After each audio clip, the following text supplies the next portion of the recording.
पश्चिम Asia में तनाव एक बार फिर बेहद खतरनाक मोड़ पर पहुंच गया जब ईरान समर्थित हूती विद्रोहियों ने एक साथ यमन और सऊदी अरब में बड़े हमले करके पूरे इलाके को दहला दिया है। यह हमला इतना भीषण है कि इससे न सिर्फ भारी नुकसान हुआ बल्कि क्षेत्रीय शांति पर खतरा मंडराने लगा।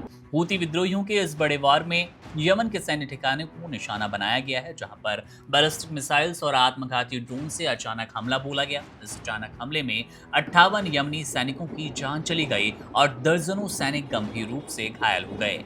इस भयावह हमले के तुरंत बाद यमन के रक्षा मंत्रालय ने कड़ा रुख अपनाते हुए साफ कर दिया कि वे इस कायराना हरकत को बर्दाश्त नहीं करेंगे और इसका मुंहतोड़ जवाब देना, सही समय पर देना जरूरी समझा जाएगा। हमले की दूसरी आग सऊदी अरब के नजरान शहर तक पहुंची, जहां पर हूती विद्रोहियों के वार से 11 बेगुनाह नागरिक घायल हो गए। घायलों में सऊदी नागरिकों के अलावा यमनी, मिस्री और पाकिस्तानी नागरिक शामिल रहे। इसके साथ ही एक 4 साल का मासूम बच्चा भी इस हिंसा का शिकार हो गया। विस्फोटकों के बाद नजरान के कई इलाके भीषण आग की चपेट में हैं, जिसे बुझाने और राहत कार्य चलाने के लिए दमकल टीमों को कड़ी मशक्कत करनी पड़ रही है।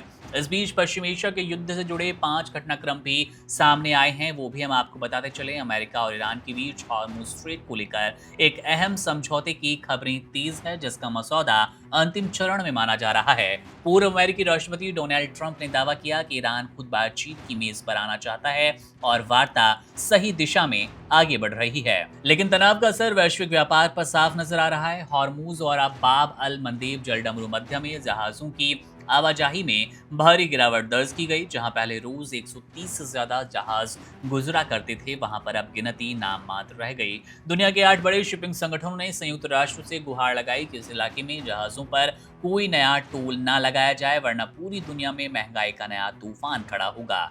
वहीं दूसरी ओर लेबनान में भी स्थिति बिगड़ी है, जहां पर दक्षिणी हिस्से में हुए धमाकों में 2 इजरायली सैनिकों की मौत के बाद इसराइल ने भीषण हवाई हमले तेज कर दिए हैं। तो ये थे वो 24 घंटे के 5 बड़े अपडेट जिनका जानना आपके लिए, हमारे लिए और दुनिया के लिए जरूरी था। लेकिन सबसे ज्यादा अगर किसी बात ने संकट बढ़ाया है, टेंशन बढ़ाई है, तनाव तेज किया है, तो वो है हूथियों का हमला, जिसमें 50 से ज्यादा लोगों के मारे जाने की खबर है। मामले पर नजर है, अपडेट आपको देते रहेंगे। मेरा नाम है मुकुंद, आप बने रहिए वन इंडिया के साथ। शुक्रिया।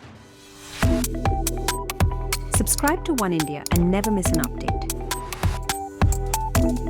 Download the One India app now.